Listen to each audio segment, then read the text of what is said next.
avons une petite commune de un peu moins de 1900 habitants qui est au confluent d'une toute petite commune et d'un petit bourg.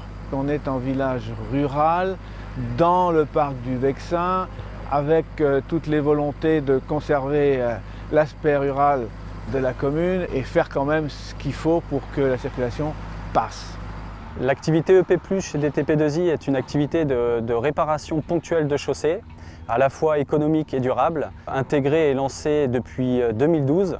C'est un enrobé projeté double granulométrie, appliqué à l'arrière du camion avec un bras arrière qui permet à l'applicateur d'être au sol et d'être au plus proche des dégradations qu'il traite. C'est un enrobé projeté systématiquement compacté pour éviter d'avoir du rejet de gravillon.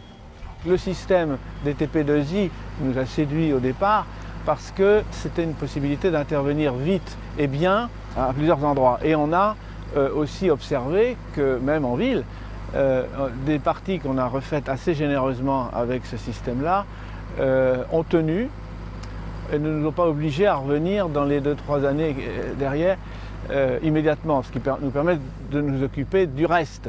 On n'a pas observé un quelconque rejet de gravillon avec des parties glissantes sur les bas-côtés. Non, une fois que c'est posé, c'est collé, ça ne bouge plus. L'enrobé projeté vraiment a cette faculté de durer, étant donné que c'est une technique à l'émulsion de bitume, donc il y a une couche d'accrochage au préalable qui est appliquée, contrairement à l'enrobé à froid où on applique directement le matériau dans le nid de poule existant et donc la durée de vie est forcément impactée.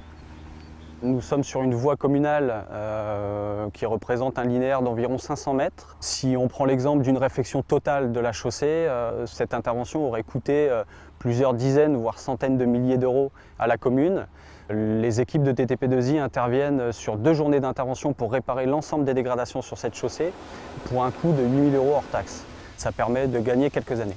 Financièrement, c'est quand même assez différent des autres procédés à chaud qui certes sont plus durables, mais qui ne permettront pas d'entretenir le territoire sur une grande surface.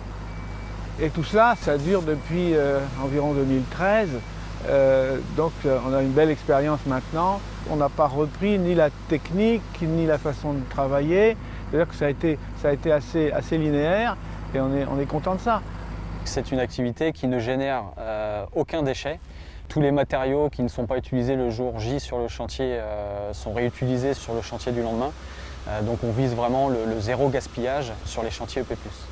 Nous avons une typologie de clients très variée, des petites communes ou des petites communautés de communes dans des milieux plutôt ruraux. Et on a aussi quelques clients de villes plus importantes en zone urbanisée. Donc c'est vraiment une technique qui s'adapte à tout type de circulation, à tout type de chaussée. Et donc ça convient vraiment à tout le monde. Ce que l'on fait sur le plan de l'urbanisme ou ce que l'on fait sur d'autres plans de gestion du village s'applique complètement à la voirie. La voirie, c'est notre environnement et Dieu sait qu'on parle d'environnement aujourd'hui. C'est une motivation et je dirais un plaisir de participer à l'embellissement du village.